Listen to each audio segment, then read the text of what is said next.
यार मैं फिशिंग करके अपने घर वापस जा ही रहा था, लेकिन उसी वक्त मैंने देखा कि शाम होने वाली है। तो मैंने सोचा पहले घर जाके सो जाता हूँ, लेकिन तभी मैं देखता हूँ कि घर के बाहर तो एक चेस्ट रखा हुआ है।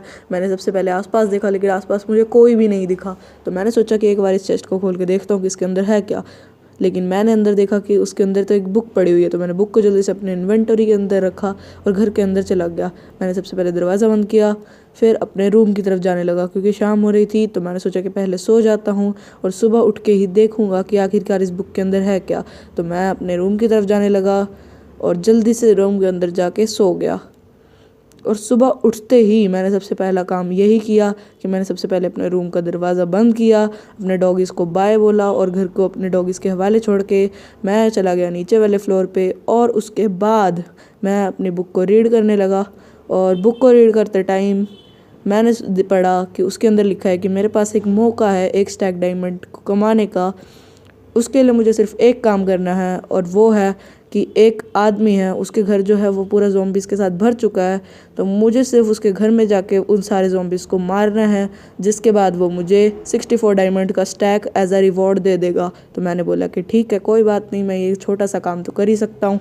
तो मैं निकल गया अपना काम पूरा करने। तो मैंने जल्दी से अपने घर को बंद किया और जल्दी से जाने लग गया घर के बाहर। और जैसे ही मैंने इस बुक चेस्ट को खोला और बुक को इसके अंदर डाला, वैसे ही मैं देखता हूँ कि मैं हो चुका हूँ टेलीपोर्ट। तो यार आप यहाँ तक का रिकैप तो देख ही चुके हो। तो अब आप देख सकते हो कि मेरे हर तरफ ज़ॉम्बीज़ ही ज़ॉम्बीज़ भरे हुए हैं। और ये जो सामने ग्राउंड दिख रहा है इसके अंदर भी ज़ॉम्बीज़ है, लेकिन मुझे इनसे फाइट करने के लिए दे रखा है एक इंचेंटेड गोल्डन एप्पल और साथ में 2 पोशन, जिनमें से एक पोशन है जंप बूस्ट का और दूसरा पोशन है स्विफ्टनेस यानी स्पीड बढ़ाने का। तो मैंने सोचा कि जल्दी से जाके सबसे पहले इन पोशंस को अपने ऊपर मार लेता हूँ। तो मैंने जैसे ही स्पीड ऑफ पोशन मारा तो मेरी स्पीड बढ़ गई, और लीपिंग का जब मैंने पोशन मारा तो मेरी जंप हाइट भी बढ़ गई। तो मैंने जल्दी से जंप मारा और चला गया इन सारी ज़ॉम्बीज़ को मारने। सामने देख लिया था कि आगे भी एक ज़ॉम्बी है। तो मैंने सबसे पहले सोचा कि मैं बाहर से ही इन ज़ॉम्बीज़ को मारूंगा।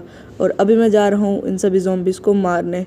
लेकिन इन सभी ज़ॉम्बीज़ को मैं सामने से मारने गया तो ऐसे तो बहुत टाइम लगेगा, इसलिए मैं ऊपर जाके इन ज़ॉम्बीज़ को मारूंगा। तो मैं चला जाता हूँ जल्दी से ऊपर और ऊपर जाके सबसे पहले इन 2 ज़ॉम्बीज़ को मारूंगा। और जैसा कि मैं देख रहा हूँ कि ये सारे ज़ॉम्बीज़ तो विलेजर हैं और आसपास भी मुझे कोई ज़ॉम्बी दिख नहीं रहा है, तो मैं इन्हें शांति के साथ मार सकता हूँ। लेकिन अगर मैं इस स्पीड से मारने लगा तो पूरी पुश्तें निकल जाएंगी। तो इसीलिए मैं सबसे पहले 2-3 ज़ॉम्बीज़ को मारने के बाद साइड में गया और मैं गलती से नीचे गिर गया हूँ, पर कोई बात नहीं। एक तो ये सारे एक साथ आ जाते हैं, ये सबसे बड़ी प्रॉब्लम है। एक एक करके आए तब तो मैं इन्हें मार भी दूंगा। ऊपर से बारिश है, इसलिए मेरी जो स्वॉर्ड है वो भी इन्हें अच्छा नॉकबैक या फिर फायर एक्सेप्ट नहीं दे पा रही है, क्योंकि मेरी जो है अपग्रेडेड, इसलिए उसमें बहुत पावर है और वो इन्हें फायर एक्सेप्ट भी दे सकती है, जिस वजह से इन्हें आग लग जाएगी। लेकिन ऐसा नहीं हो रहा है क्योंकि एक तो रात है और दूसरी बात रात का भी उतना फ़र्क नहीं पड़ता। लेकिन मेन बात तो ये है कि बारिश हो रही है और बारिश की वजह से मेरी स्वॉर्ड इन्हें तगड़ा डैमेज नहीं दे पा रही है। तो मैं सोच रहा हूँ कि इन्हें अंदर जाके ही मारूंगा। तो एक एक करके अब मैं सबसे पहले इन 2 फार्मर विलेजर्स को मारूंगा और साइड में इसे भी मारूंगा। यहाँ पे मैं देख रहा हूँ कि ये सारे ज़ॉम्बीज़ विलेजर जो हैं ये किसी विलेज के हैं, लेकिन यहाँ पे आसपास मुझे कोई विलेज तो दिखी नहीं। बट एनीवेज मेरा काम है सिर्फ इन्हें मारना और एक एक करके मैं इन सभी को मारूंगा एंड मेक श्योर कि मैं 64 डायमंड के लिए इन छोटे मोटे विलेजर्स ज़ॉम्बीज़ को तो ज़रूर ही मार दूंगा, क्योंकि मुझे चाहिए एक स्टैक डायमंड जिससे मैंने बनाना है अपना आर्मर। और आर्मर बनाने के लिए ऐसे छोटे मोटे ज़ॉम्बीज़ को तो मैं मार ही सकता हूँ। शुक्र है कि ये सिर्फ नॉर्मल ज़ॉम्बीज़ विलेजर हैं, नहीं तो अगर कोई स्केलेटन वगैरह होते तब तो मैं कब का मर चुका होता। लेकिन फिर भी मैं इन्हें मारूंगा क्योंकि 64 डायमंड मेरे लिए बहुत मायने रखते हैं। और वैसे भी 64 डायमंड कम थोड़ी होते हैं। 64 डायमंड को यूज़ करके मैं बनाऊंगा अपने लिए आर्मर, तो इसीलिए मुझे भी चाहिए एक आर्मर। तो जल्दी से इस लास्ट वाले ज़ॉम्बी को भी मार देता हूँ। और ये वाला ज़ॉम्बी भी गया, पीछे एक बार देख लेता हूँ, या पीछे से एक और ज़ॉम्बी भी आ रहा है, इसको भी मैं मार दूंगा जल्दी से। इसे नॉकबैक बहुत तगड़ा लगा। चलो मेरी तलवार का एक फ़ायदा तो हो रहा है कि कम से कम नॉकबैक अच्छा दे रही है। तो मैं जल्दी से जाके घर के अंदर ही भी एक बार चेक कर लेता हूँ। और या सामने मुझे एक विलेजर ज़ॉम्बी दिख ही रहा है। मुझे उसने पहले से ही बोल के रखा था कि उसके घर के अंदर ज़ॉम्बीज़ है, और घर के अंदर तो मेन ज़ॉम्बीज़ होंगे शायद क्योंकि ज़्यादातर ज़ॉम्बीज़ तो इस गार्डन में ही थे। अब मुझे पता है कि ये ज़ॉम्बीज़ गार्डन में आए कैसे, क्योंकि गार्डन है खुले में तो ज़ॉम्बीज़ तो आएंगे ही। इस बंदे को ना अपनी बाउंड्री बना देनी चाहिए, क्योंकि अगर बाउंड्री होगी तो शायद ये ज़ॉम्बीज़ इसके ऊपर ना हावी हों, तो इसीलिए इसे एक बाउंड्री तो बना ही देनी चाहिए। एनीवेज मेरे को उससे ज़्यादा फ़र्क पड़ेगा नहीं, क्योंकि मुझे मिल रहे हैं मेरे 64 डायमंड एंड दैट्स इनफ। और पीछे से भी 1-2 ज़ॉम्बीज़ आ रहे हैं। देखो घर के अंदर ये फायर चार्ज दे रही है, क्यों? क्योंकि मेरी स्वॉर्ड जो है वो अच्छी खासी है और मेरी स्वॉर्ड देती है अच्छा खासा फायर एक्सेप्ट, इसलिए इसका फ़ायदा हो रहा है।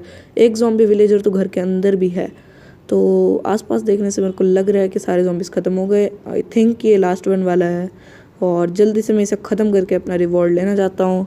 और रिवॉर्ड लेने के लिए मुझे वापस घर जाना पड़ेगा, तो मैं जल्दी से बाहर जाने का रास्ता भी ढूंढ लेता हूँ। आई थिंक कि यहाँ पे ये जो 3 बटन लगे हैं या फिर आसपास में ये बीच वाला जो बटन है ये शायद मैं घर पे पहुँच गया। लेकिन वापस आने का तरीका बड़ा मस्त था, लेकिन मेरे पास टोटम ऑफ अनडाइंग पता नहीं कहाँ से आया, लेकिन उसकी वजह से मेरी जान तो बच गई। और चेस्ट में शायद डायमंड्स आ गए हूँ एंड डायमंड आ गए हैं मेरी चेस्ट के अंदर, और उसके साथ एक बुक भी है, थैंक यू वाली बुक। ठीक है, चलो मैंने अपना काम किया, थैंक यू। यहाँ पे मुझे ये रिवॉर्ड दे रहा है, thank you for the reward. Okay, now मैं जल्दी से जाके अपना आर्मर बनाऊंगा, तो मैं जल्दी से घर के अंदर जाता हूँ, क्राफ्टिंग टेबल के पास जाऊँगा और यहाँ पे सबसे पहले अपना पूरा आर्मर बनाऊंगा।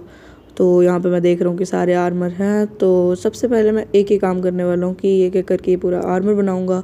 तो सबसे पहले मैं अपना जो इन्वेंटरी का कचरा है उसे साइड में रख देता हूँ ताकि ये बीच में ना आए, और जल्दी से अपना आर्मर बना लूँगा और जल्दी से उसे एक्विप भी कर लूँगा। सबसे पहले मैं बनाने वाला हूँ अपना हेलमेट, और अपना हेलमेट बनाया, फिर अपनी चेस्ट प्लेट बनाई, फिर अपनी लेगिंग्स बनाई और फाइनली अपने डायमंड का बूट बनाया, और मेरा पूरा आर्मर हो चुका है कंप्लीट।